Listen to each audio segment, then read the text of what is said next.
Does it like fluctuate a lot? Not a whole lot. Not a whole lot, just a Okay. little bit. Call to order the public hearing of the city commission. Start with pledge of allegiance. I pledge allegiance to the flag of the United States of America and to the republic for which it stands, one nation, under God, indivisible, with liberty and justice for all.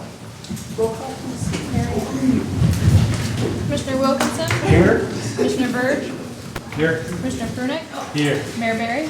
Here. Commissioner Justardens is excused. All right, item D, public hearing on the 2025-2026 proposed budget. Public comment. Hearing none. Commissioner comments. This is gonna be easy. Is this where we ask about this? Yeah, absolutely. So I was going to bring it up too. So following the work session, we did revise some of our proposed numbers, and Kirsten can go into them a little bit more in depth, but we have provided them to you guys. You'll notice that on the big spreadsheets, there's options 1, 2, 3, 4, and 5. Those are after the input from the commissioners. Option 1 is planning commission at $45 per meeting with the assumption of 2 meetings per month for 24. Option 2 was planning commission flatline $45 per month, which mimics the commissioner pay for the charter. Option 3 was essentially option 1 with $50 being for the chair, and option 4 being option 2 with it being a monthly $5 increase rather than the per meeting increase for the chair. And then option 5 was the option that was presented by Commissioner Wilkinson in increasing the planning commission and the ZBA, I'm sorry, not increasing, but establishing a planning commission pay grade, and then on top of that, also adding in zoning board of appeals. In overall impact to zoning board of appeals budget is actually $288. It's -12. Overall impact, though, would be that negative amount. So we budgeted for salaries inside some of it. Board of Review is already compensated. Commissioner Wilkinson's proposal did include an increase in cost for the Board of Review, and that is the option. So we also included $10,000 for a technology budget for the commission as well. That's the assumption that working through our provider at LASCO, going with a Surface-type device, something that's going to be not too much computing power, but enough to smoothly handle things like commission packets, agendas, emails, things like that, as they're going to be generally needed for only commission and city related functions. So we also included a revised estimate for what we have tentatively agreed to with the ASME union. That is also going to increase the bottom line. That tentative agreement is being right now, and I believe there is a draft copy of the contract in my inbox that will be to the commission at their meeting on the 16th for review. Same thing with the phone contract as well. So the overall budget includes our tentative agreements with both the police and the DPW union with the 2 additions, and then the options 1, 2, 3, and 4. So if you turn to the back page, that is going to be the overall difference in general fund across the board. So preliminary budget originally was an appropriation of $4.114 million. Changing this, options 1 through 5, the highest option there is a change of about $14,000. Okay. Anybody have any questions? Go for it. Actually, I was wondering, Bob, if you could explain what you have as pay grade for the planning commission and the other ones. Just because I didn't see the proposal that you had, so I was just curious what you put down. It was for the chair 50 and 45 for each member. And I extrapolated it out to 7 members. We only have 5 right now. So that, that may change, it may not for a while. Extrapolated that out. I would still like to go to 2 meetings a month. But that's gonna, that's not my call. So right. That's fine. The other 4 were for me, so I knew what they were. And so Yeah, and as far as the board of review went, I'm not positive where they are now. My proposal was to raise the chair to $20 a meeting. And the member's 18 an hour, that's an hourly rate. And there's twice they have to meet for 6 hours, 2 different times a year. So, and we never had anything in there as far as a per diem for dinner or anything, so I just stuck, what, $10 in there, I think it was. Yeah, I kind of went by what the township does. Township gives them 15, and I think they're at 18 or $20 an hour too. So. Munising Township or Autran? Munising Township, Okay. yeah. So- I didn't check Autran. one thing we're gonna wanna definitely double check on our end is the allowability of utilizing general fund revenue for per diems if the event is occurring inside of the city limits. Traveling is an item that's explicitly allowed as a reimbursement per diem. However, we do have some issues that arise with paying for food for employees for the city. In fact, when it comes down to the city, if we're having a retirement party, we don't and can't spend dollars from the city. In fact, it's all out of our own pockets. Well, I think that they probably won't care if they're gonna get a $2 increase. It's not, so they're gonna make a whole $12 more. I think they can buy a pizza with that. Yeah, but just want to let you know that we Yeah. don't think that that is a permissible Yeah. use of tax. Okay. funds. So if I'm looking at this, with the 4 changes that we have, or 5 changes that we have altogether, the largest gap here is 3,100 in the changes, roughly. 3,100, I think, is nominal enough based on how you guys do your budget that we could just do the maximum amount and then have the money left over, because it sounds like we're still gonna have to have the discussion to work this out. Because tonight I Yeah, can't so- decide between the 5 of them. So if we just do the maximum amount, then that puts us at the safest location, I think. And we can figure out from there. Which option to? That would be No, I mean, we'd figure out from there which option. yeah, yeah, but I think it's listed as 3 on here. Just to Okay. So know option, which one that we're looking at. yep, option 3 is the $45 per meeting for members, 50 per meeting for each chair. Yeah. Well, That doesn't make. not the board of review. Board of review is hourly. Correct. Yep, Right. board review would be hourly, and then the ZBA, that does not include anything from the ZBA, Right. so. But our ZBA, I don't think we've met in 2 years, so that's I don't think so. of little consequence. I included it as 3 meetings, essentially. Yeah, and But that's only included in option 5 on your.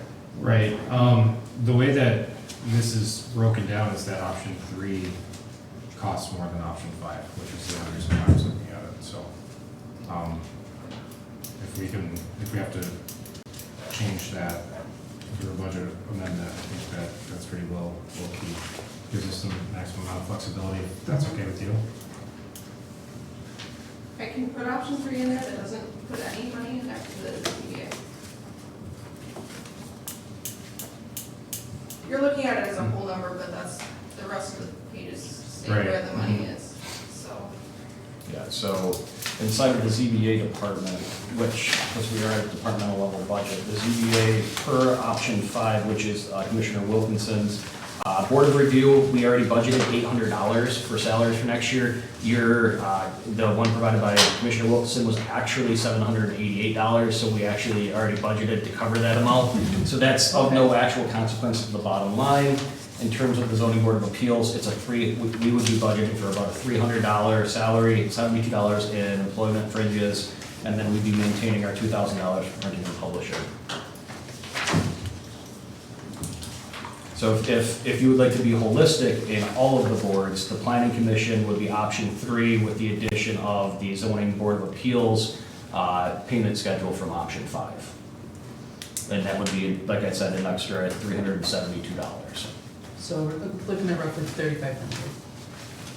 Yeah. Yeah. 30. This also includes the 33 addition something, I of think. 10 grand for computers. Yes. Right, and the Yeah. tank Right. rate. But I mean, you might But as well that's just say across the 3,500. board, right? What's that? The Yeah, Tinker yeah. for computers is on all five options, Correct. so it's not necessarily what we're talking right now for that, so. And these are, in option 3 and 5, that would also include basically worst case scenario, if we had all of our members of every board show up to every meeting, and that's assuming a 300% increase in ZBA meetings and a 200% increase in planning commission meetings. So the one thing I will point out is the bottom line number on the first column is vastly different. I say vastly, in terms of finance on our end, is different than what we had been presenting originally because of the TA. We had originally budgeted for 9%, the TA for year 1 is 12%, which will be at the next city commission meeting. But just to be safe, we added that extra percentage across all of the departments and all of the funds in this budget proposal. We're gonna be under that because we know we're not gonna spend every hour of every day. We just don't know where it's gonna be. We'd rather plan for it and then see where it falls at the end of the year versus not plan for it correctly in public works or parks and rec or building and grounds and have to make up for it. So, once again, very conservative, or very liberal in the expenditure estimations. So this would, then, what's on this spreadsheet, this would be the budget that we would be adopting tonight. Yes, if this is holistically, I would recommend that, if this is what the commission would like to move forward with, approve the budget as presented with the amendments as discussed this evening, and going from there. I think that's essentially the only motion we would need to make. Could you mention the TAs?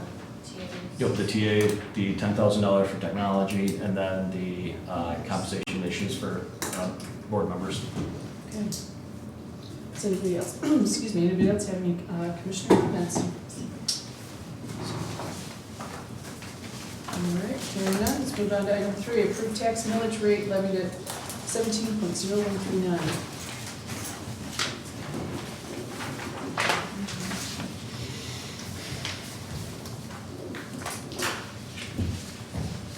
I guess, So these, the levy rates that we proposed are heavily limit on both ones, on both the Headley, which is the next one, as well as our operating. It is, I think, in my budget narrative, I had 0.3% or 0.03% lower than the previous year.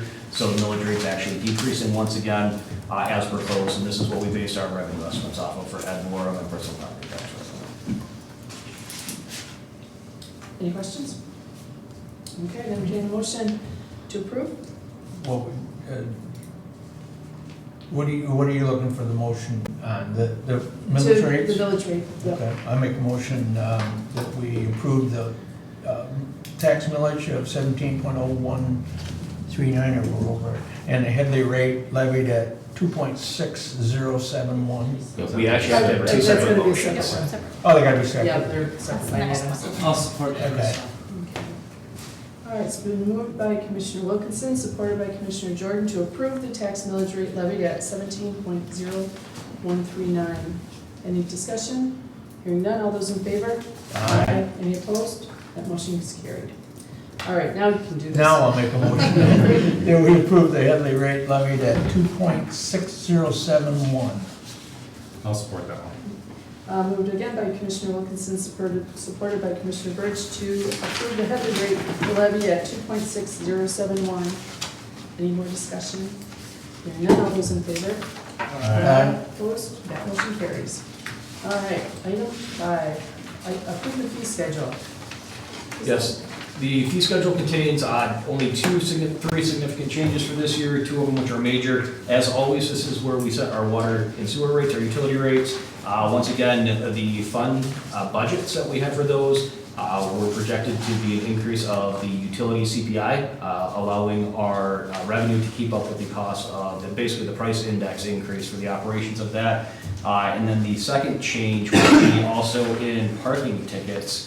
We wanted to explicitly state that we have a parking ticket price $50, $75, $115, but put the explicit line in there that the county, who does handle our ticket enforcement and runs it through the court, is able to put on court processing fees.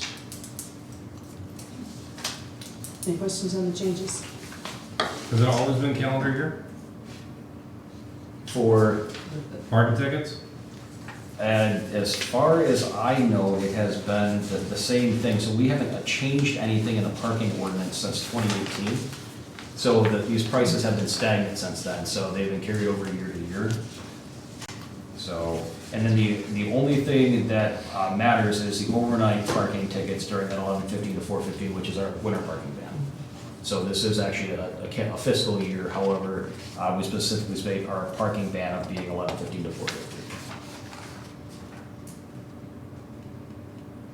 Okay. Anybody else?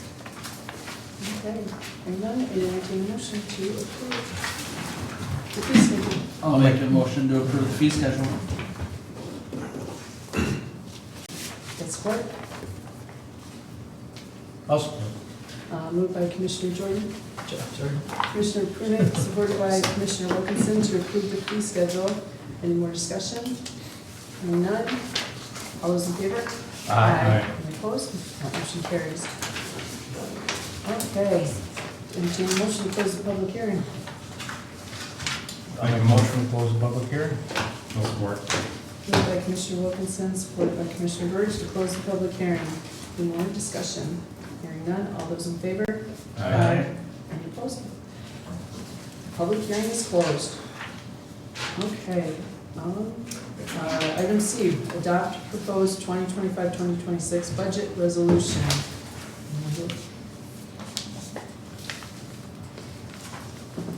I'll make a motion, we approve the budget resolution. With the With the- amendments?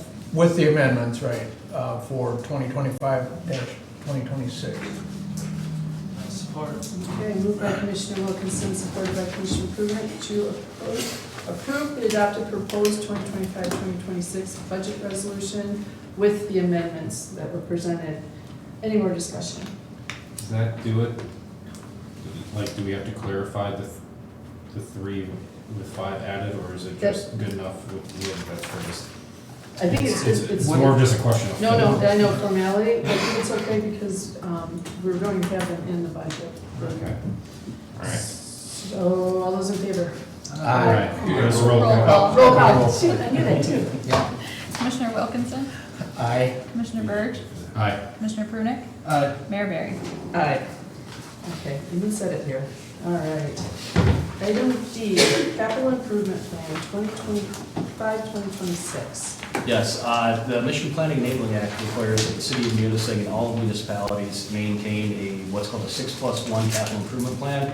Over the past 3 fiscal years, I have been slowly building it out. Every year, building out a little bit bigger, a little bit stronger, and then also incorporating additional data. This year, we did incorporate the sewer asset management plan. Also, the PASER ratings have been included from Coleman Engineering, who did that. That is going to be more by reference than anything else. This is a fluid document, so this is a rough idea of what we expect our needs to be in the next 6 years plus 1, being this current year. It is a lot of bigger ticket items.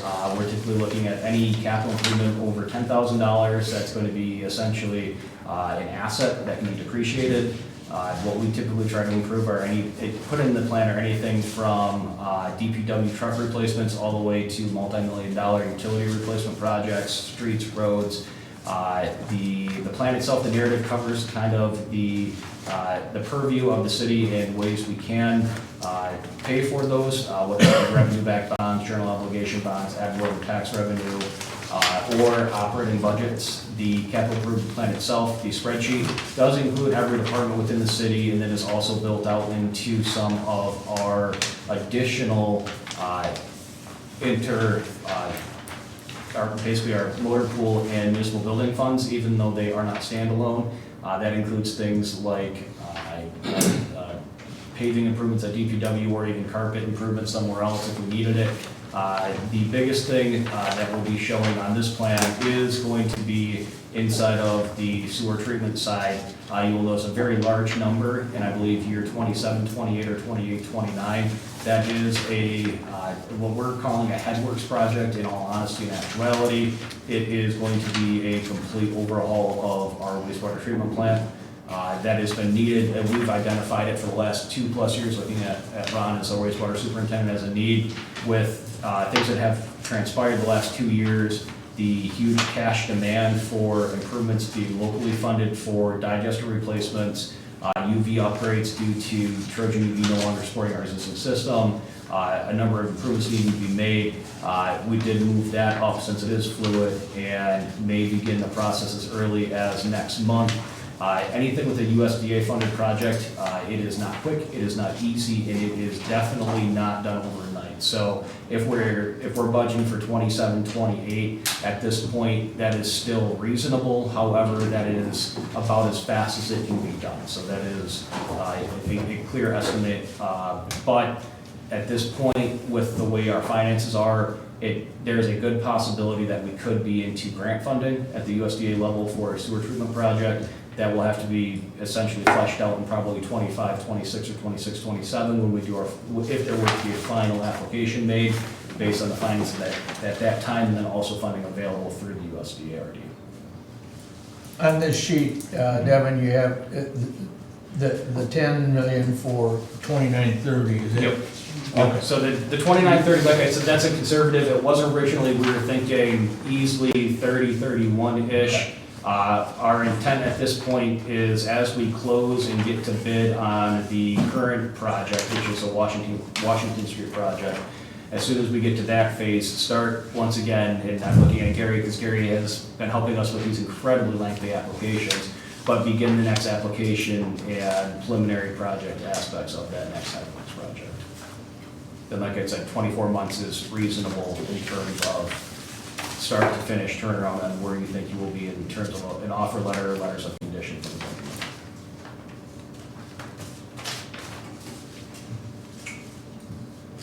But once again, it's a fluid plan. It changes every year. Things move forward, things move backwards. We add things that we get funded. So, Commissioner Birch. What's the availability publicly of this document? We actually posted on our website inside of our planning documents. So we have last year's published. When and if this does get approved, that will be updated to reflect this year's, and that will be updated on our website. I think it's very comprehensive.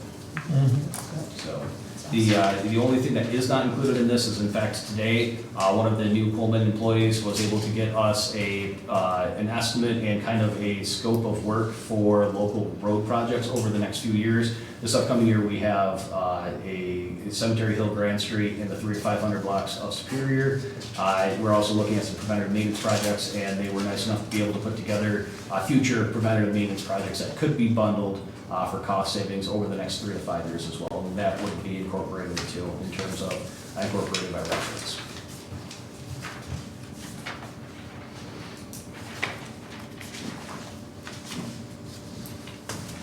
I make a motion to accept the capital improvement plan for fiscal years 2025 and 26 through 2030-31. Support. Okay, moved by Commissioner Wilkinson, supported by Commissioner Birch, to accept or approve the capital improvement plan for year 2025 through 2026. Any more discussion? All those in favor? Aye. Opposed? Motion carries. So we would like to entertain a motion to adjourn and to move into the regular meeting. I'll make a motion to adjourn. I'll support it. Moved by Commissioner Prunick, supported by Commissioner Wilkinson, to adjourn and move into the regular meeting. I'm just gonna say, all those in favor? Any opposed? We are adjourned. Okay, it's called to order the regular commission meeting. We can all remain seated. Any public comments? 1 minute limit? Okay, moving on to item C, consent agenda. Anything that needs to be removed to be discussed? If possible, I would like to amend my manager's report to include an update on the Anna River Bridge. Yesterday afternoon, we had a pre-construction with our engineer, Steve Wright from UPEA and Grand River Construction, who were a low bid. That is a project that was $495,000 total and is being covered through local agencies' local bridge program. And they are expecting a start date of the week after 4th of July with the closure running through September of the Anna River Bridge. So I have asked them to provide a public notice so we can get that as soon as possible, social media push, and then also start contacting other road agencies, being MDOT and the road commission, as the detour for that will be through both their trunk line and a local collector for the road commission. You said end of September? Yeah, they're projecting through middle September at this time. Awesome. Thank you. I make the motion that we accept the consent agenda with the verbal addition from the city manager. I'll support. Moved by Commissioner Birch, supported by Commissioner Prunick, to accept the consent agenda with the additional information from city manager Olson. Any more discussion? All those in favor? Aye. Any opposed? Motion carries.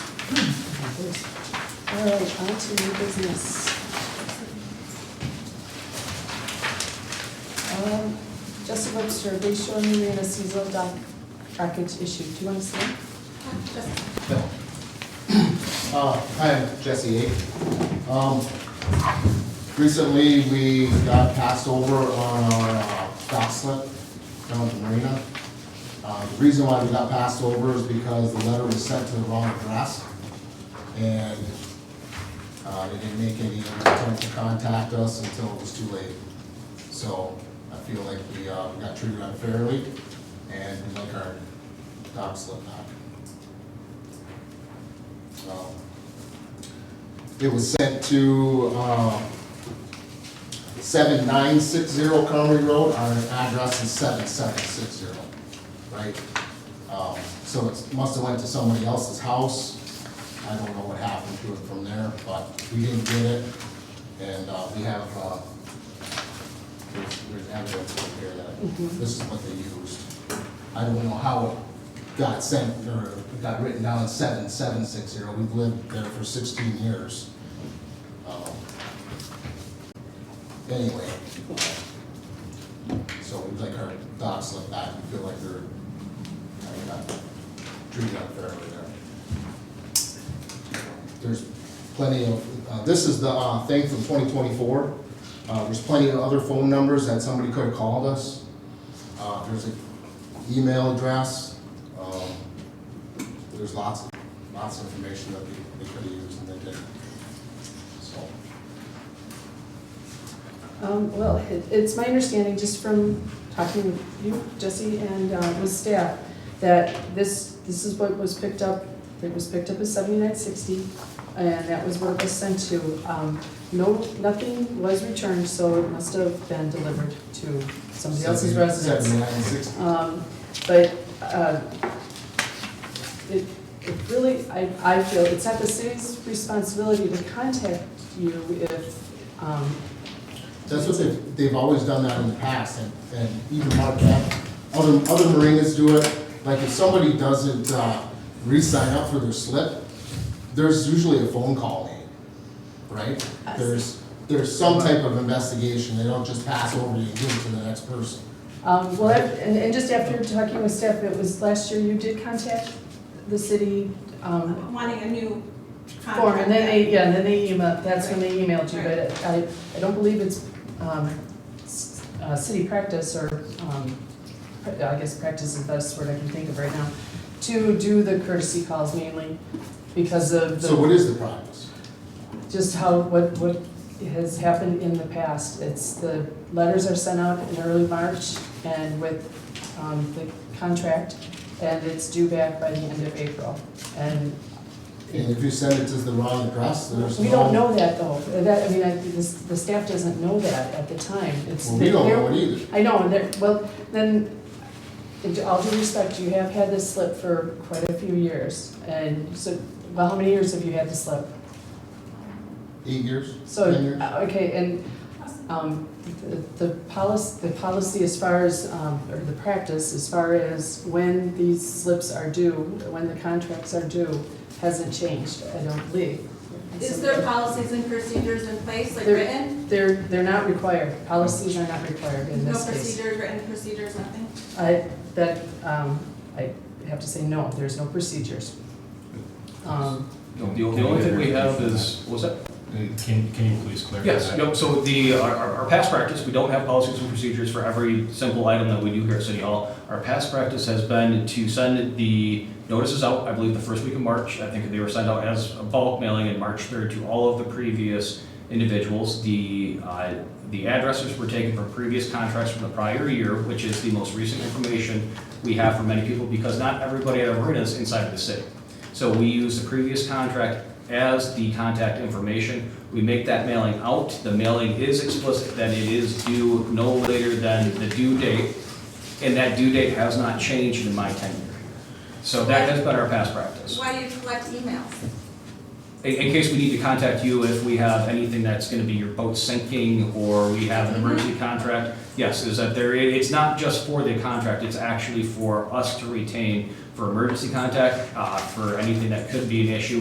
4th of July is another one where we have, reach out to people if we think that they may be planning on staying on their boat during the fireworks, basically safety issue related, but no, we don't make it a practice to send emails to every single individual. It is a bulk mailing, and it goes out the first week of March every year as it has been. No reminders on your website? No, we don't put reminders on our website. We have 24 slips in total, and so we service over 2,200 parcels and over 1,200 water sewer bills with 25 parcels, with 24 tenants. That changes usually anywhere from 3 to 5 turnover every year. This year it was 3, from my understanding, whether it be deaths moving away or selling the boats.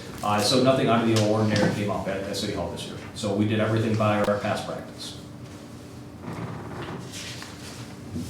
So there's also nothing that explicitly states that administration can change that date of the due date. It says it's mandatory. It does not give me nor my staff the ability to budge on that, hence it being kicked to the City Commission.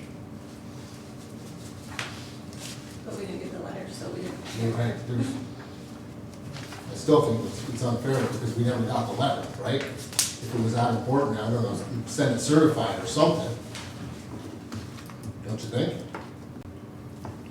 And I'm gonna put a little bit of the burden back on you, just that. Well, we called when we didn't get it and then it That was was too late. late, but you've known, I'm assuming, you've known in the past that these are due at the end of April. Is that correct?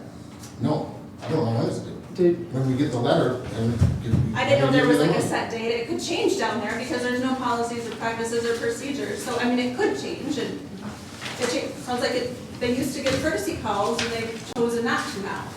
So And that's not written down anywhere. So, That's no practice. I don't believe we have done courtesy calls ever. The only time, to my knowledge, we've done that is when we instituted a $25 fee to remain on the waiting list.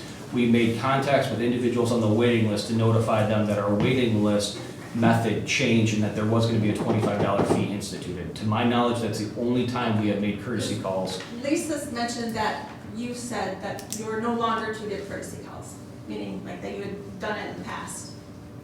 No, it is that we don't do courtesy calls, period. That has been our policy and will be our policy. Our practice, I'm sorry, our practice. Okay. Respectfully, policy versus practice, Yes. I think is the key issue Correct. here. I'm a little bit more concerned, and I see you kind of leaning forward here. Ultimately, I just, somebody else in the commission talking here, to kind of break this up maybe a little bit and keep patience for everybody. I look at the form, it's the wrong address. I look at the form that you guys signed out, and it's to the wrong address. So, like, from that perspective, it's reasonable to send it to the wrong address. The question now kicks back to see if there's a way that could have reasonably been done ahead of time to see if there was something there.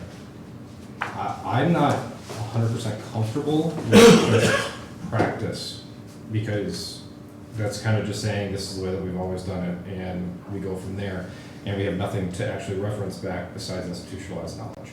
So when things like that happen, I can see the frustration, but if we also don't have a policy in place and past practices, what we've done, I don't know how we deviate from that realistically, given the magnitude of what this actually implies. I don't think that giving them the slip just automatically is the right decision. Boy, howdy, do I want to see some changes in the future. I called Marquette's Marina to see how like they handle this, and they said they always give a courtesy call because if somebody doesn't want their slip, usually they call, and there's a problem. They said people do not get their packages all the time up there. So they make it a practice to call because it happens constantly. And they say just, show good faith and, no bias, that they always do a courtesy call. It's the fair thing to do. And just as a reminder, the way our contracts are written by our attorney, who had, in fact, I believe 2 years ago or 3 years ago, revised some of the contract information, we are at that point notified that we needed to get basically upgrades and reviewed, had our attorney review it, and that is the form we use. And it has, like I said, past practice has been the first week of March, everything gets mailed out, and that due date has not deviated in the 11 seasons, I think. But it could, and nobody would know the difference, right? Yeah, because of the past practice, there's nothing written down, you're just, whatever. You can change the You date try on to remember anybody. what you did last year, and that's what you did. So whenever we have done changes, like I said, the biggest change that we've done in the last 10 years has been that waiting list change. We did go out of our way to contact everybody on it and explain to them that there was a change, and that was because we instituted that wait list.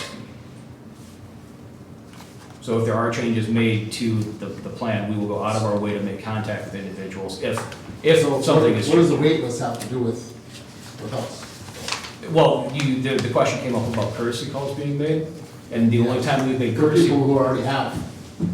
Without on the wait list. No, that we have, unless we've ever gotten a call that says, please call us back, or has a question, or in fact, hey, can you email this to us, which we have across the board, that's when we will return calls, but we have never made it a priority to call everybody, every single person on our list every year. Well, we're not asking you to call everybody, we're asking you to call the people who didn't, 4 people maybe. yeah, there have been, 4 people who didn't turn their money in, maybe those 4 people got their mail lost. So, Mr. Nordine, in terms of the box that the city has to work in this item, can you kind of give us a 30-second overview? Well, you have the right idea that it's past practice, and you have to follow what you've been doing. That's kind of a problem, because you're stuck in that box. I agree that unless you change the past practice, I don't know that there's some kind of requirement to reach out and tell people. I think the problem here is that it wasn't very clear what the address was. And if you look at the application from 2024, it looks like 7-9. It looks like I looked at it too, and I was like, man, that looks like a 9. So, that's a problem I think we all face when we fill out papers and we're rushing and we don't make them clear. There's no particular, but to give you the rest of it, there's no particular law on how you need to handle yourself in this sort of situation, other than one thing. It's called fair and equal treatment under the law. That's just a general requirement that everybody has all the time when you're dealing with government. So you need to treat everybody the same. Okay, so that's your past practice. Okay, how are we treating people? Are we doing everything the same every time to everybody and not make any deviations? And that's the only requirement by law. Other than that, it's up to you, commissioners, on how you want to deal with that. It's up to you on how you want to set policy, or just use past practice, or deviate from that if you wanted to. But it's up to you how you want to handle that. This I feel bad. It's a bad situation. It seems like it was no one's real fault, but I don't know how you get away from that past practice. So our past practice up till this point has been, it goes out the first, week in March, and it's due by the 30th of April. And more importantly, it goes out to the address on Right. a past rental agreement. Right. That's the important part, which somebody might move in the last year. Sure. Who knows, right? Sure. I don't know, people will happily respond and realize that, hey, I didn't get this spring, and I moved. That's what we did. Well, that's what we didn't get this. I thought, that I contacted Lisa, but, on the form, it doesn't say that this is where next year's letter, address, where it's going to. It doesn't say please print. It doesn't make it seem like it's anything, like a big deal at all. You would think it would be a typed form or something online. It's just so I was probably down here on my lunch, scribbling it out, getting it paid, I had no idea. Did the contract at all change from 24 to 25? The only thing that changed were the dates with the year from 24 to 25. Okay. So no, the answer is no, it hasn't changed for years. The reason why I'm asking for clarification, just so everybody's on the same page, is that your copy is not photocopied on both sides, so I wanted to make sure that there was no additional language just because of the photocopying aspect, so.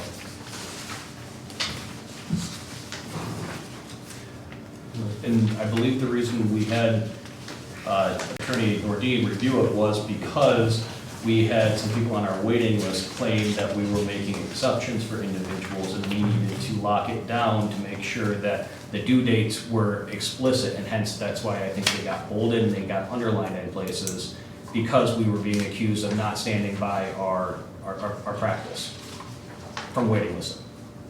So it works that by your practice, is that what you're saying? That's what he was accused We of. were accused of that, and so that's why we kicked it over to our city attorney to say, hey, please revise this to make it explicit as possible because of the accusations that we were not following our own practice of a due date. And the only thing that changed was we highlighted things to make it really stand out, that's all.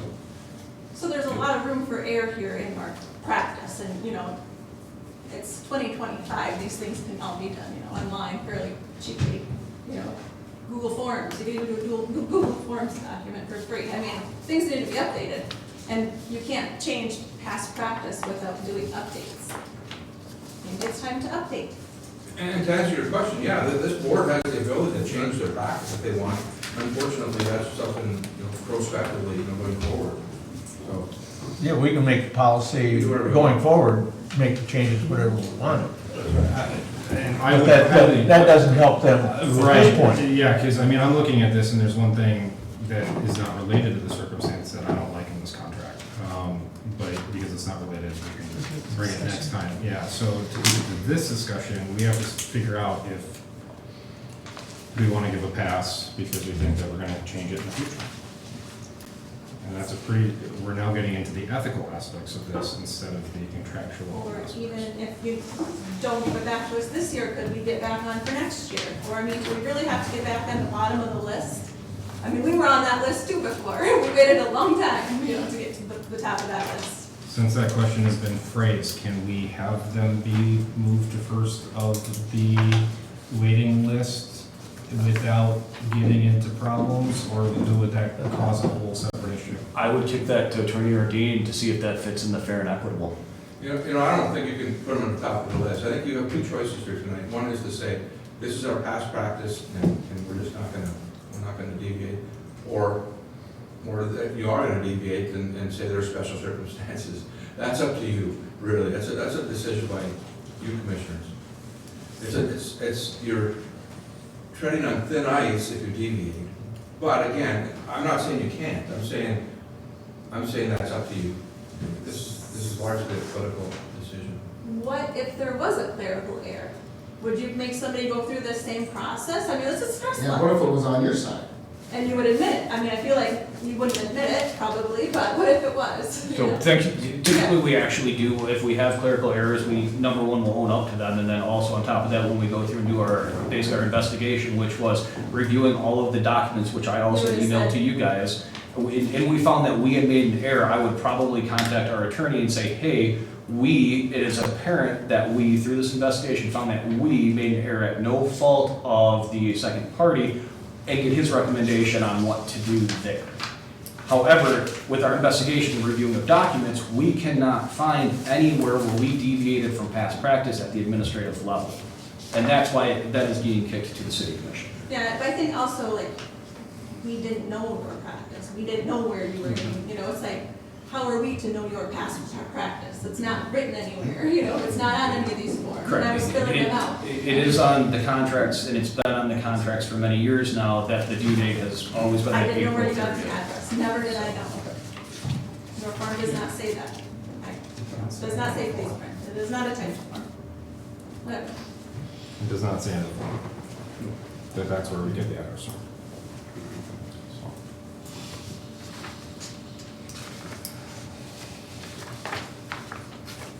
Anybody else have any questions, concerns?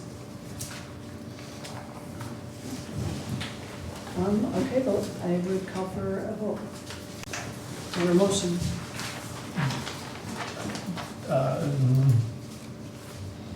You only need a motion. You don't need, it could die for a lack of motion if you wanted to just remain the way it is. Or they missed the deadline, it's over. You only need a motion if you want to change that. Okay, Just, you know what I mean? You don't need to run the other way, just the one way, okay.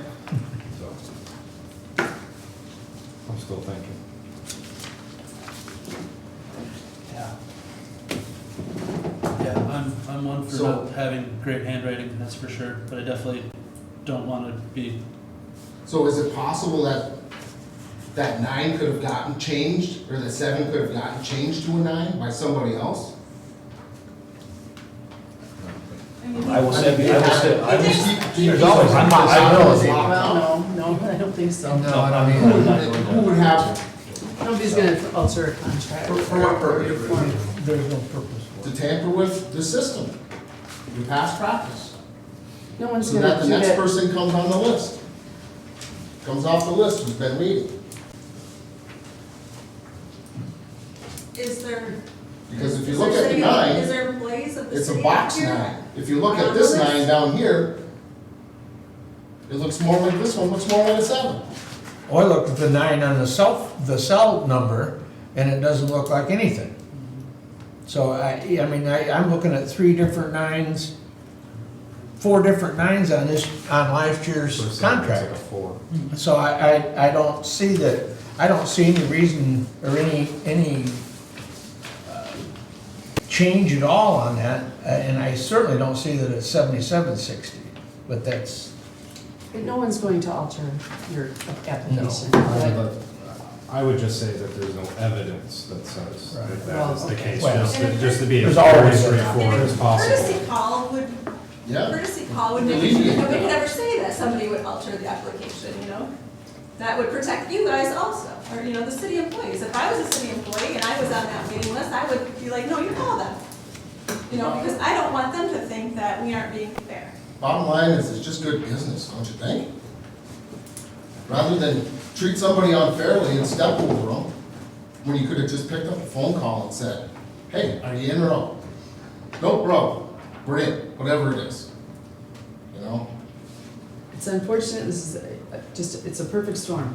And it, Fix the storm. and well, Perfect storm. you know, it is. I mean, the mailing presumably did go out, but we all know it went to the wrong address. It must have gone to somebody's address because it didn't get kicked back. So the city had no idea that It still might come back. that you didn't get yours. It's not either. And I'm going back to my other statement is, you could have followed up yourself as well. We did. We did, that's how we found out. I know, you followed up though, I mean, you were after the May. deadline, the letters, I mean, you've received your letter in the past. You can't even put the boat in the water until after Memorial Day weekend. And understand that that's kind of, that's not part of this issue, the issue is when these applications are due. Okay. And so it is, this is really a tough one because there's a lot of gray areas. And we, If you don't fix it for us, fix it for other people. I mean, come on. What, say that I again? said, if you don't fix it for us, I mean, fix it for people going forward. Absolutely. we can do that. You know, you're saying you can't put the boat in until Memorial Weekend, but the contract states the length of the season will be the same as last year, May 15th to October 15th, 2025. You may put your boat in May 1st and leave it until November 1st, 2025. Oh, I was wrong. have we given the 4 on the waiting list, the 4 slips yet? I don't believe we have. We typically, takes about 6 weeks. What happens is with our waiting list, it is so long, when we get people that are at the top, it usually takes them a couple of weeks to get their things in order, because we then need a certificate of insurance coverage for the liability side of things, and so that's why we have them due April 30th or the tail end of April, depending on the way the weekends are gonna fall. And then from there, we are hopefully trying to assign them by the middle of June. Typically, as mentioned earlier, we don't get full occupancy of our seasonal slips until right around 4th of July. That's historically when we see it, but every year is different depending on weather, season, and availability. So just to clarify my question, have they been contacted yet? I don't know, our harbor master has, I know he's been working on it, but I don't know what the contact status has been. I know he has been in contact with at least 2 individuals, and has been inquiring with them about what their intent is and letting them know that if you'd like to get their paperwork in order for the actual contract, the insurance certificates, the emergency contact information, that they will need to submit that here shortly. It was my understanding, I did talk to Eddie, and that they are still, until this is cleared up, they're still available.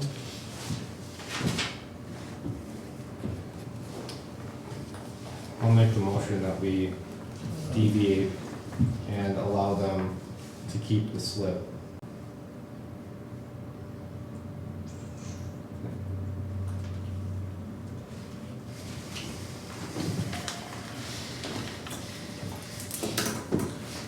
Is there any support? I'll support. All right, motion's been made to deviate from current practice and have the Websters allow their slip for the voting season of 2025. Any more discussion? I believe that if we are planning on clarifying this practice in the future, that we should not penalize the people that were victimized by it. Ethically, I understand the legal implications. Ethically, I've got to at least make the motion. All right, all those in favor? That has been seconded. Oh, is there a second? Yeah, Oh, yes, second. Jordan said seconded. Okay. I would suggest a roll call on this one since it's. That's a great Yes. suggestion. Okay, roll call vote. Commissioner Wilkinson? No. Commissioner Birch? Aye. Commissioner Prunick? Mayor Barry? No. Clarification, that fails. Yes. Time-wise, we cannot bring this back up, can we? No, well, what I was wondering though too, what is the status of the transient slips?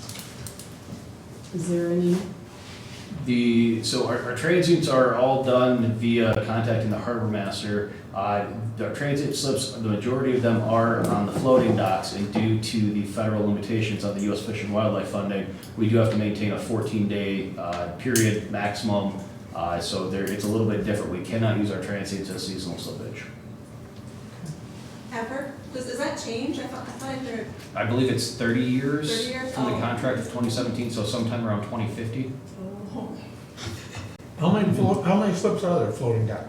Are There there is, 14? so, no, there is, I believe, the way you want to count it is we say that there's 22 slips, and this is going from memory, and then we have an additional 2 or a single 110-foot slip at the end for broadside.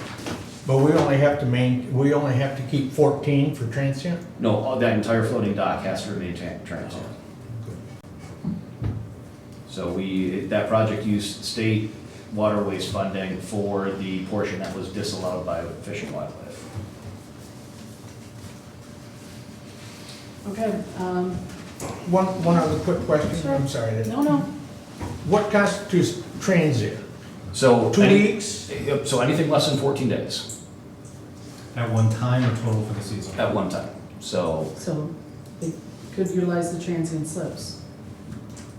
You could utilize the transient slip for 13 days, be gone for a day and come back and utilize it for 13 more days? absolutely, we in fact have a number of individuals that do that during the months of July and August. There's a lot of people who do it with campgrounds too, so I know that as far as the feds go, that's a reasonable get around. How much is that a night or day? Is it 30? I mean, it's- Go back to the fee schedule here. I think it depends on size. Yeah, what size? So it's You $1.75 have a a foot. 25-foot pontoon? Yeah, yeah. That's not, 44. wow, 44 a day? Yep.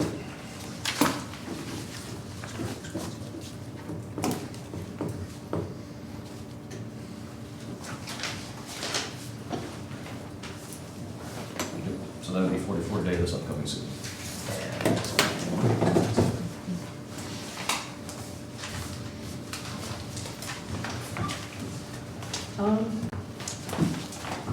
I guess motion fails. I don't think there's any further discussion. Nope.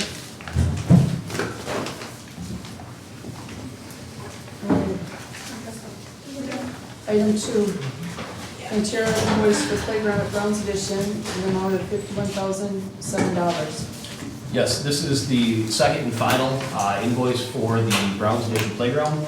It was completed last week. There is some items that our staff are going to handle, installing border, addressing some of the fencing items in the area, some things that we're going to be doing over here the next couple of weeks. Today, we did remove the remnants of the last items being concrete chunks, and then also there was one item that was not able to be reused at the campground, so that was also removed as well.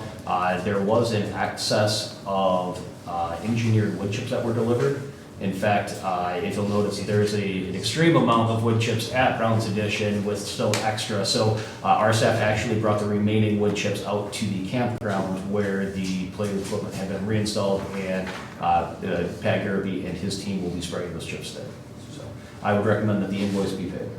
The other caveat is that we have not received the invoice for the campground installation. That was an additional just over $13,000. We should expect that here in the next few weeks, and that was to be paid out of the capital improvement surcharge from the Troopers Board. Any questions? Entertain a motion. I'll make a motion, we approve the Pincher invoice for $51,007. Support. Moved by Commissioner Wilkinson, supported by Commissioner Birch to pay the Pantera invoice for the playground equipment at Browns Editions for $51,007. Any more discussion? All those in favor? Opposed? Motion carried. Greater Bay Partnership with Commerce Development License Agreement for Picture Rocks Days. Yes, this is the license agreement for Pictured Rocks Days. The only thing that has changed are the dates. This is the same license as the year prior. It does give the license the day prior as well as to the day after for cleanup of the event, which is similar to the 4th of July license that we have with the 4th of July. Anybody have any questions on that? Make the motion that we accept the license agreement for Picture Rock Days. Support. Moved by Commissioner Birch, supported by Commissioner Freeman to approve the Greater Bay Partnership for Commerce Development License Agreement for Picture Rocks Days. Any more discussion? All in favor? Any opposed? All motion carries. Coleman Engineering Campground Water System Drawings. Guys are up? So, a couple of proposals in front of you. This one specifically deals with the proposed water treatment system to be installed out at the campground by Wandell's. Fairly straightforward what we're doing here, actually, as far as design of the water treatment system, that's really being handled by Wandell's, the actual installer of the proposed water treatment out there. The state, as part of this, is asking for a schematic of the treatment system to be sent in for a courtesy review. Actually, doesn't even need a permit, but they would like a drawing of it. Honestly, for documentation purposes, it's a good idea out there to have a drawing schematic of what's being proposed. And then the other piece of that is, as part of this treatment system, you guys are gonna need a storage building out there for finished water, they like to call it post-treatment. So we would build a small building out back of the west toilet shower building to house a most likely 1,000-ish gallon finished water storage tank out there. So once again, this is budgeted. We've maintained a $55,000 budget this fiscal year. I believe we moved that forward into the next fiscal year. And so $6,000 is for what we are calling the engineering side of it. We have been working with, as Scott mentioned, Dan Wandell on putting together a RO system that is capable of a type 2 water supplies of that size. Until we have feedback from Eagle on our proposals, we are not able to finalize the actual final RO system. We've been in a loop back and forth and over with Eagle and Wandell and Coleman Engineering and us and everything, so I think we finally have things hammered out. But it is budgeted, and this is what we need to get to the next step of finalizing the RO system in itself. Any questions? Entertain a motion. I'll make a motion, we enter into the contract with Coleman for professional engineering services for the campground water system for $6,000. Support. Okay, moved by Commissioner Wilkinson, supported by Commissioner Prunick to enter into an agreement or a contract with Coleman Engineering for the campground water system drawings. It's for $6,000. Any more discussion? All those in favor? Aye. Any opposed? Motion carried. Coleman Engineering Company Professional Services for Unison Municipal Boating Access Site Phase 2. No. I was gonna say skip one. Yeah, we gotta go to DPW. Make sure you guys are on your toes. I'm certainly not. Item 5, Coleman Engineering DPW Building Feasibility Study. That's, All right. I'll kick it over to you, Scott, on this one. Varying conversations we've been having with Devin regarding your existing DPW building needs up there. One of the things that came out of that was Devin came to us about a month ago with the idea of exploring a new DPW building. Really at a very high level, I want to emphasize that, but on the site south of the existing wastewater treatment plant. So we got together on this 2 weeks ago, I think, something like that.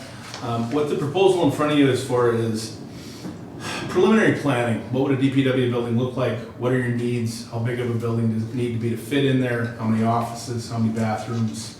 Some elevation drawings. What we're really getting to is trying to define the needs, the type of construction, some of the issues that may exist down there as far as things like water, sewer, electric service, and to get some preliminary estimates from a contractor to see what you'd be looking at. I honestly hesitate to even guess what that number would be until we go through this process. Probably a couple of weeks to get into initial drawings here, and honestly, probably 2 to 3 months with some going back and forth with DPW staff, council, to make sure this somewhat fits the needs right now of your current needs and some future needs of the DPW and water and sewer system, wastewater plant needs as well, equipment storage, things like that. So on the operational side, we have been looking at upgrades and basically just ongoing maintenance costs at our existing building. The existing building was built, I believe, in the early to mid 80s. It has been a number of items before it was our DPW. It is not a specific item built for Public Works. It was essentially built out to fit what was needed at the time, but it's not a positive use of space. The biggest thing that we've come to find out is that the construction methods that were originally used have now put it in a place where for us as a public owner to repair it correctly is in the hundreds of thousands of dollars. The debt on that existing facility is about $492,000.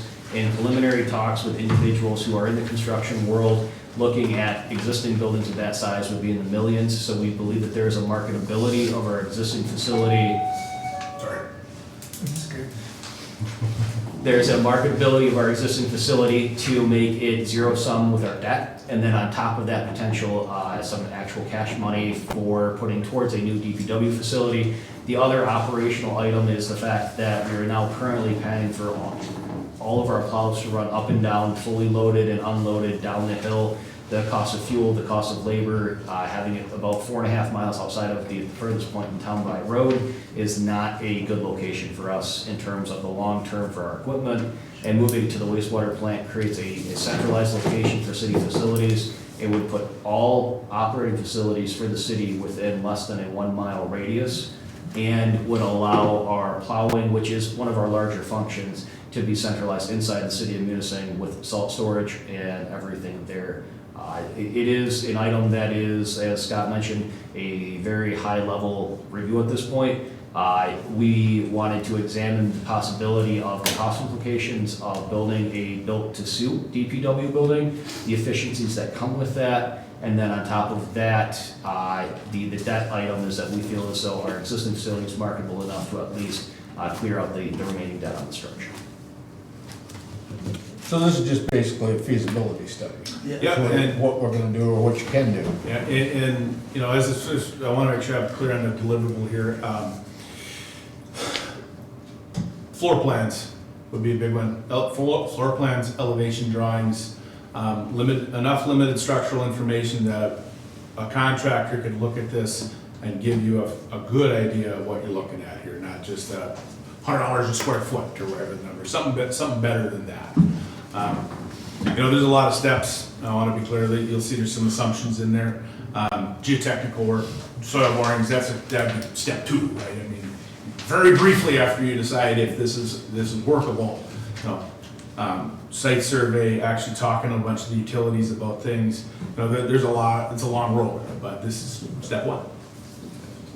And from our end, with the feasibility study, the end product is that what we view as is something we could go to funding agencies to as well and get their opinion on favorable funding, whether it be a community facilities to the USDA-RD, whether it be a loan or a grant, being able to make a comparison of principal and interest costs versus our existing structure, and kind of be able to line up A, the funding aspect, but B, the construction aspect after this. But this will let us know if it's an idea that's dead in the water before we get into any actually in-depth items for a design process. Anybody else have any questions? I'll make a motion, we approve the DPW building feasibility study from Coleman for the amount of not to exceed $14,800. Second. Moved by Commissioner Wilkinson, supported by Commissioner Birch to approve the Coleman Engineering DPW building feasibility study contract in the amount of $14,800. Any more discussion? All those in favor? Aye. Any opposed? That motion is carried. Item 6, okay, now we're there. Coleman Engineering Company Professional Services for municipal voting excess site pastry. So following the grant agreement and the notice of award that we were received from Waterways, we had worked in $40,000 for the budget, and that was based off of a preliminary number we had received from Coleman while we were going through the application process. This is to cover essentially, if I'm not mistaken, start to finish engineering on that project. And the one item that we are ahead on is the fact that the majority of it has already been identified for product and then also already engineered, as we had bid this out twice previously. So a lot of the work's actually going to be on the ground construction engineering as compared to the preliminary engineering and design. This was budgeted. This is budgeted, and it's still with the expectation that it be a fall of 2026 construction, which allows the city to provide plenty of notice to recreational boaters that there will have to be a hard stop date of use at the boat launch in the upcoming year. We're trying to provide as much notice as possible. Also allows the city and the contractor to work on a favorable bid schedule for the project as well, to try to bring them in under bid as much as possible, or engineer's estimate and cost. So, can you break down how you contact people and how you make everybody aware of this project?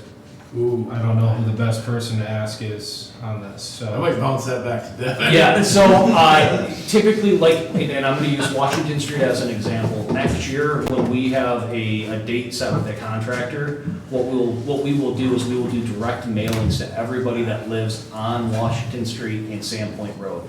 And we'll also advertise it, on social media and everything, as well as probably even the paper. But we've been holding community meetings before our big underground projects, and where we actually directly invite the residents that will be daily impacted, and we invite the community as a whole. And we've typically, and I granted I will not be here for this, but it's always been me, contractor representation, and then engineer representation.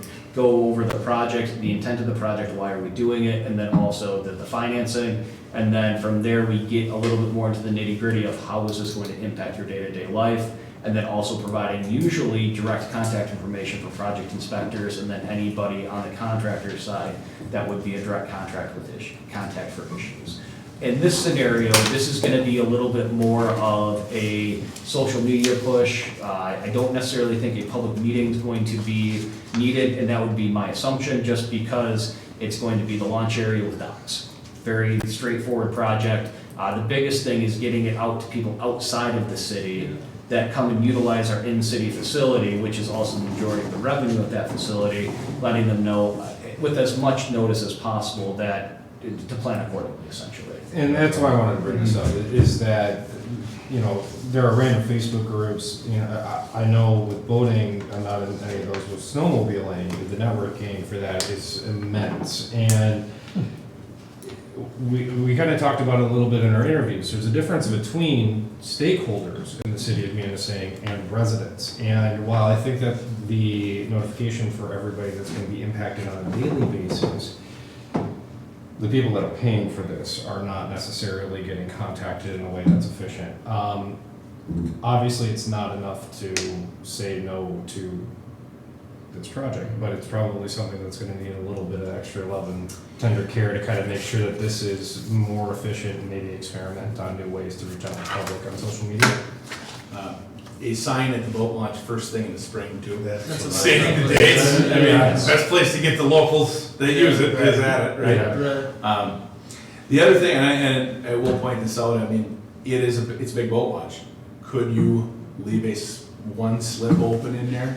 Yes, it's gonna cost you some extra money though. That's a big point with it. We've built some 4 and 5 wide launches before. You could build it in halves, but it's gonna cost you a fair amount of money to do that. I hesitate to even say how much, but you could keep 1 or 2 of the slips open. You know, build the extension first, then tear the old one out, but it's messy. That aspect I'm not necessarily concerned about. It's just, it's more the image and making sure that the knowledge is there. And so that way people aren't complaining to the wrong people. And I want to make sure that people are not getting, the wrong people are being complained to. So, yeah, I might just send an email with suggestions if you guys are open to that. So, okay. So, but no, it's a great idea, and once again, this isn't going to be a July 15th project. This is going to be a September, October start date, which is essentially our slowest time of the year. Right. So, Any more questions? All right, entertain a motion. I'll make a motion to approve the municipal boating access site construction project from Coleman for $40,000. I'll support. Okay, it's been moved by Commissioner Wilkinson, supported by Commissioner Prunett to approve the home engineering company professional services agreement for the municipal boating access site phase 2 for $40,000. Any more discussion? All those in favor? Aye. Opposed? That motion carries. Thank you guys. Thank you. One a couple of small housekeeping things. I don't know if you have any other project questions, feel free, but did want to introduce Kelly Heidbreyer, who's relatively new to Coleman Engineering. He's going to be working on a road project this summer, TMF project. You might be seeing Kelly a little more than me. I'll still be around. question for you, Scott. Any other updates on any of the projects real quick? Absolutely. Toilet shower buildings, we went through a walkthrough in the west toilet shower building today. I think that went very well. A couple of items they're still working on out there. Contract for the east toilet shower building for this fall, that was signed today. They haven't signed that contract, so everything seems to be on track there. USDA, we talked a couple of things today regarding some title searches. Getting back into that project in earnest here. Honestly, being that that's 2026, we have kind of set that aside for a while here, honestly. We have a couple things to talk to you about, Ron, but a little later on that. TMF project, they are in the process in town of looking at water services. Hoping you guys may have seen a Vector truck around town and a Coleman employee with them. Probably the end of June, Kelly, like that. So that continues. I haven't heard of how much galvanized we're finding yet either. Week 1. The Hickory Street landslide area, talking back and forth about that for quite some time. Bill Sanders, Sanders and Chapsky Associates, I've talked to Bill on that. He's got some experience with some similar, very difficult handwork type of repairs to things like that. He did give me a proposal to work under Coleman Engineering as part of this. We have some ideas about how to fix that, mainly having to do with some aggressive native plants that can be planted by hand up there, and maybe some logs strewn across that and anchored in place to try to spread that water out a little bit. That's a proposal I have forthcoming to you folks to talk about that. And just as a point of notice, Bill Sanders is a landscape architect that works out of Marquette, and we've worked with him on a number of projects, but He's fairly well known in our area for his landscape architecture abilities, and this is something that, when Scott mentioned bringing Bill on, I thought that was an excellent idea. He went over there and he identified a native plant that's trying to grow on the slope already. He said, well, I get some plugs of this thing, and he's throwing off all the Latin name. Sounds good, Bill.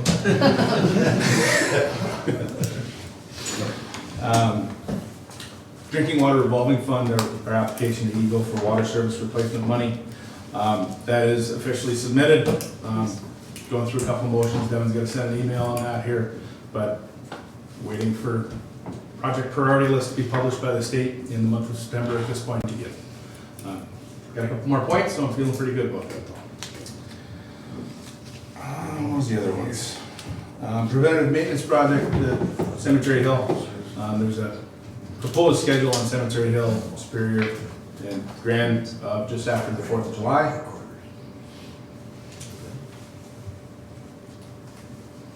I think other than 11-month water tank inspection, that was the last note I had. I'm gonna do 11-month and final inspection with the contractor on the water tank. Thanks, Scott. And then also the title work as mentioned with USDA. We have Bill Nordine signed on as our legal representation for that USDA project. Bill's contract as legal representation for the city allows him to charge an additional fee on top of his normal fee for USDA projects. So Coleman Engineering will be working with Bill on the property items. Great. Good work. All right. Item number 7, cross general contracting pay request number 4, First Park bathroom building renovations in the amount of $34,501.10. So as Scott mentioned, we did do a punch list walkthrough today. There is a short list of small items that need to be addressed, things like painting some trim, relocating some door latches, just some smaller items.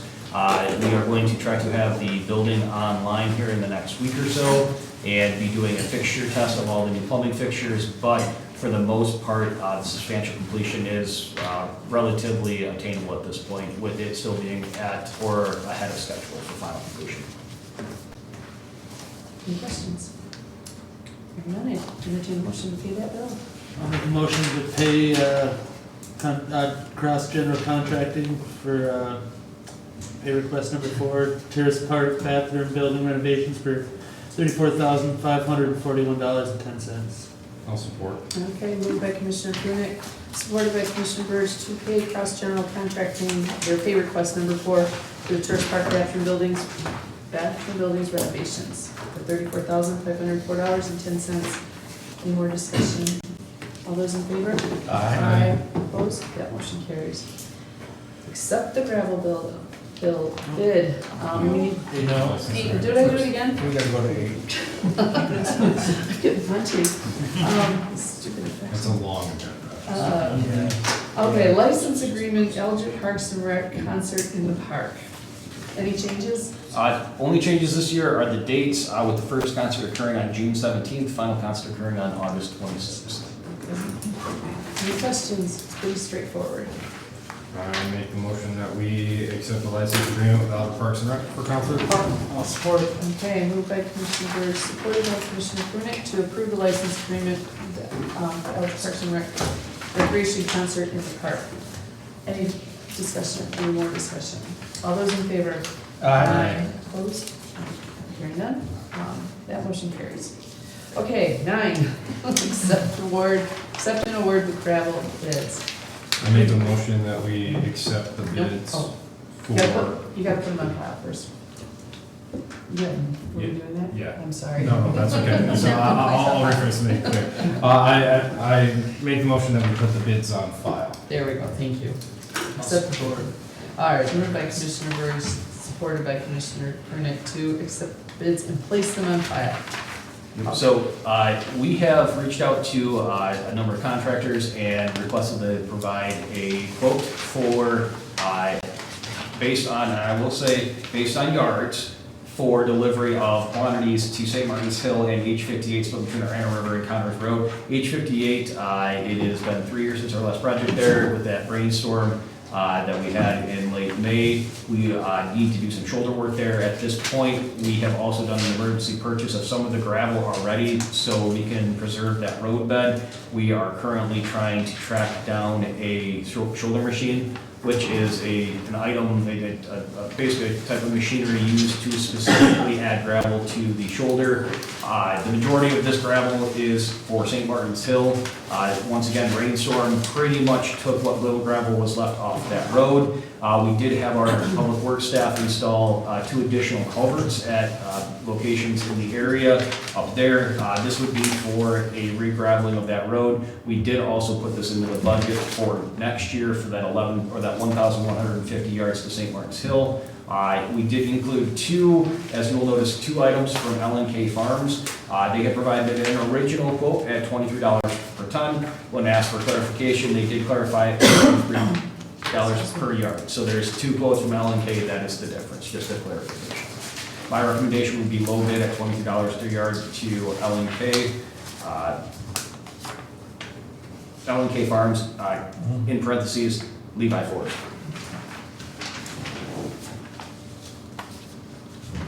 Any questions?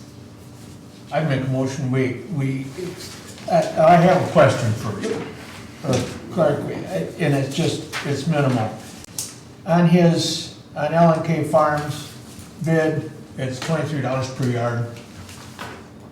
Correct. Right. But the other 2 bids are cubic yard. I know it's cubic yard, and everybody knows it's cubic yard, but I wish you'd have put it on here. From now on, we'll make sure we have the correct spec for quantity. There's another inconsistency too, I should point out, Devin, is that the L&K Farms says 1,750 yards, and then the one in the back of Lakoski Yep. says 585. Yes, Lukoski did not quote the other portion of the request. Well, they're all kind of odd a little bit. Yes, gravel bits. In fact, I was very surprised how quickly they went this to a rate. You better say quantity at all. No. Yeah. No, we had specified the 1150 to St. Martin's Hill and 600 addition, that's what at age 58, so.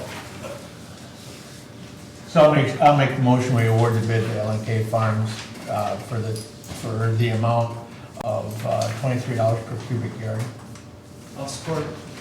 Moved by Commissioner Wilkinson, supported by Commissioner Prunick to award the gravel bid to L&K Farms in the amount of $23 per yard. Any more discussion? All those in favor? Opposed? That motion carries. All right, item 10, student faces summer work program.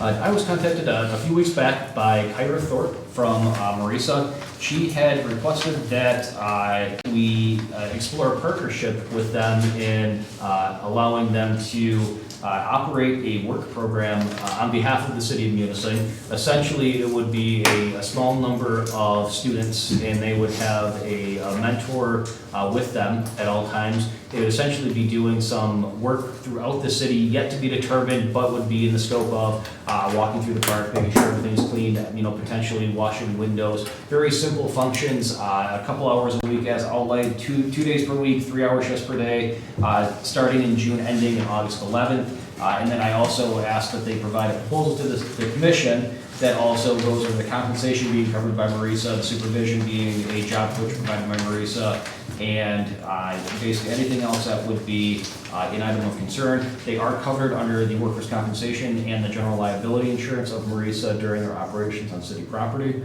And so I asked that they provide a proposal to you guys. If accepted by the commission, I will work with Kyra Thorpe on kind of identifying a routine kind of list of items that can be handled in that 2 days per week, 3 hours per shift, 2 shifts per day time frame. Can we ask if, because I think we have 1 or 2 students, or 1 or 2 kids that go, sorry, I don't mean kids, 1 or 2 persons that go to Marisa from this town, can we request that those have priority? We can. In fact, that was one of the items that they touched on, is that it is actually individuals already in the community. Okay. So in community being the greater Munising area, but I don't believe it would be anybody from Marquette or any of those school districts. However, I will clarify that with Kyra in our next contact. Yeah, just like to take care of our people. That's awesome. Yeah. Entertain a motion. So I suggest that you also, when you deal with them, ask for them to hold harmless the city. And the reason I say that is that if them students get hurt while they're on your property, you know, they can't sue Marisa because they're under workers' comp, that's what workers' comp does, I don't know workers' comp. But they try to find someplace else to sue, and they could say, hey, it was unsafe, a hole in the ground at City of Houston or something. However, if you get them to say that they'll hold the city harmless, that turns it back onto their liability insurance. Just before going into this any further, has anybody asked the union? We are good. Okay, all right. If you guys So are- our ASME president's here this evening. I just wanted to Yeah. make sure. No, in fact, I had talked to our crew foreman or our crew leader at this point, Steve Dowsey, about a week and a half ago, and he has relayed that there would be no issues. Okay, if that process has also been respected. Any more questions? Entertain a motion. Sorry, Go ahead. are we entering into a contract or is this just a proposal? It would be accepting their proposal as outlined, is that I wanted them to have something that you guys could review and accept, that would handle the liability, the hours, the locations, the type of work that they're performing. So it would be reviewing and accepting the proposal. If it is going to be accepted, once again, I'd recommend it be contingent upon the provision of a hold harmless agreement as well. Yeah, I'm okay with talking about like furthering negotiations, but I want to say contract. The proposal itself is just a little bit too much of a legal liability, in my opinion. Especially when you're dealing with circumstances like this, where there's a lot of vocabulary that could be flexible, or Marisa has their own and we have our own, and they're not copacetic. So, I would love to see an actual contract with the proposed language from our city attorney. And I would make a motion to further discussion with city staff to make that happen. So just on spitballing, it sounds like, to approve the proposal, it would be on your behalf authorizing the city manager and city attorney to draft a contract that would alleviate the concerns of liability per the recommendation of the attorney? Yes. Yes, I make the motion of what he. And if you want to review it, we can bring it back for the meeting in 2 weeks. Yes, we can do that as well. I think that's a very reasonable approach, especially because this is the first time we're doing something with them. I want to make sure that it's lined up Yep, well. and start date is the 23rd, so if we do have it on the agenda for the Oh, perfect. 16th, wonderful, it is, so. Great idea. Do I support? Yeah. Moved by Commissioner Byrd, supported by Commissioner Prunick to the motion, what Devin said. I'm sorry. No, to advise this, or have to recommend that the city manager and attorney draft a contract with Marisa outlining various aspects of the duties that potential students will be doing. And to bring it back at the next meeting. You go to law school? That's a lot of words to say, Well, just a little bit. Try writing. So I got out of that one, okay. Any more discussion? Hearing none? All those in favor? Opposed? That motion carries. Item 11, part-time employee to increase pay rate from $13 to $18 an hour. Yes, one thing that we have had mutual discussions with our ASME union on is the fact that we do supplement our full-time employees with a number of seasonal staff, whether it be our marina staff or we have an individual who works part-time for us. It's seasonal in the cemetery. One thing we've ran into the last couple of years is that it has been hard to attract and retain employees based on our current wage structure. Correct me if I'm wrong, our current wage structure is $14 year one, $14.50, I'm sorry, it's $13.50, 14, and then $14.50 at year 3. The union has submitted this, I brought it to you guys. They've requested that it start at that $18 per hour, 50% increase with a max of $20 after 4 years. up for commission discussion and approval. We have budgeted for an increase in wages overall. Not necessarily 20 right off the bat, however, I would make the recommendation from the administrative side that it be more of a 16, 1650, 17, 1750, or in that neighborhood, somewhere in the middle. But it's completely dependent on the city commission. However, we do have such few employees with such low hour amounts, it is a very small impact when we start discussing 50 cents here and 50 cents there. It all matters, how do you eat an elephant one bite at a time? It's a big thing, but right now, we are at that rate of $14.50 for our employees. I think the majority of our staff members have been here that 3 years, and I think only 2 of them at our marina have been here less than 3. Are these college kids or are they high school? Yeah, the majority of them. Are they? Yes. Yep. Yeah, there's the one that Retirees. Bob has Oh, at the retirees cemetery is too. down in college, but. Yep, so go ahead. Sorry, so historically, these are retained well. They are jobs that they Yes, call so back. far, but like Devin said, 13, 14 Yeah, hours. Oh, no, this is a disaster. This can't happen. Right. I understand the budget Yes. aspect of it, but, I mean, when I first moved to Munising 6 years ago, like, 15-year-olds were getting $17 an hour at Taco Primo. So, like, I know that this is not a competitive rate. $18 an hour to start is probably higher than what we have current, it's probably higher than the market. And if we know that they're coming back, I think if we were to do $16.75 and then 75-cent raises every year for returning, would probably have a greater chance of making sure that we lock down those kids that have to take the extra time and calling. Will you put a cap on that then, or is it? I think if we move it down to $16.50, then it will go to 20 if my math is right on the fly.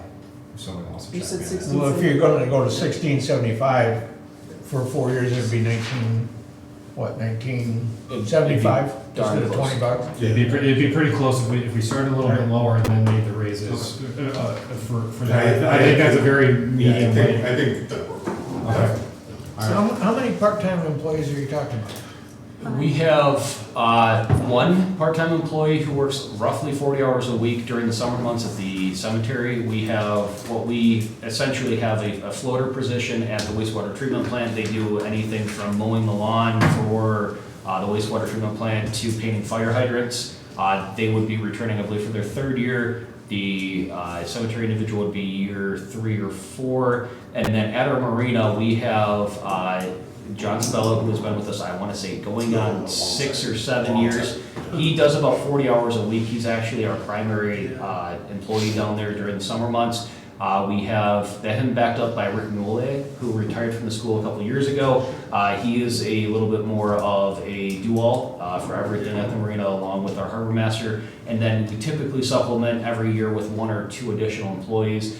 We had 2 last year that were first year, worked very minimal hours, but were there if needed, and I think that they will be potentially coming back. But between those 2 individuals, Mr. Mollier and Mr. Sabello, we have the ability to pretty much cover as needed.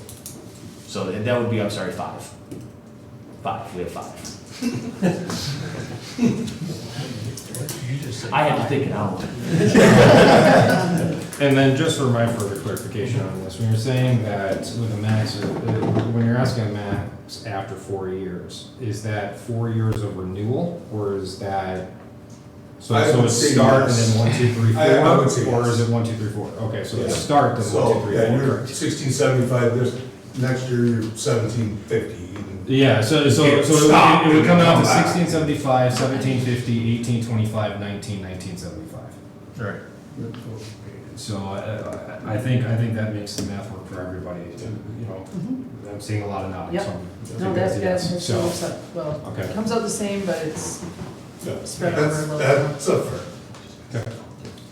Are you making that motion? I will make the motion that we increase the summer part-time employees to a starting rate of $16.75 with a 75-cent increase per year to max out at $19.75 after 4 years. I'll support. All right, it's been moved by Commissioner Burge, supported by Commissioner Prunick to increase the part-time employee pay rate to $16.75 starting with a 75-cent pay raise per year for 4 years, topping out at $19.75. Correct? Any more questions? Hearing none, all those in favor? Opposed? None. That motion carries. Item 12. First reading of the proposed zoning ordinance amendment 2025-02. Yes, zoning ordinance amendment has been moved forward from the planning commission. The planning commission had an individual approach, the planning commission regarding potentially adding multifamily housing inside of the commercial district. The commercial district is the area essentially from Mill Street extending southbound along M28 to the city limits. So that includes currently 2 apartment buildings and the entire east side of M28. So there's a number of areas, larger parcels, and the planning commission held a public hearing and moved it along, thinking that it may be a prudent area for future development of multifamily dwellings. It is one of, I believe, only 4 zoning districts that does not allow, residential zoning districts that does not allow for multifamily dwellings, the other one being Lake Shore 1 and residential 1. Any questions?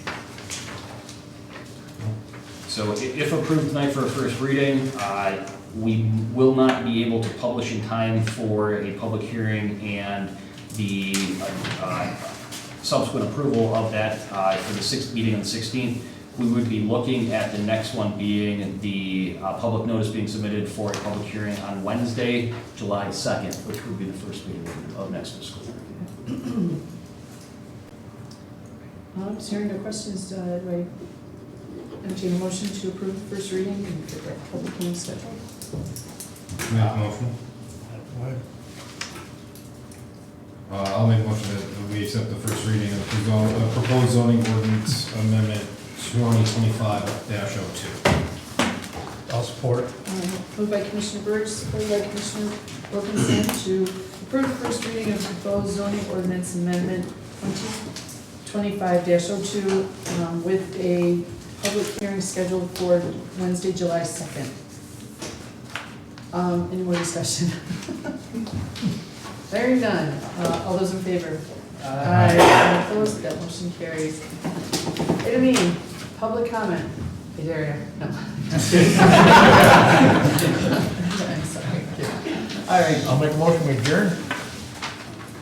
I will support. Okay, moved by Commissioner Wilkinson, supported by Commissioner Crew to adjourn. All those in favor? Aye. We are adjourned. Thank you.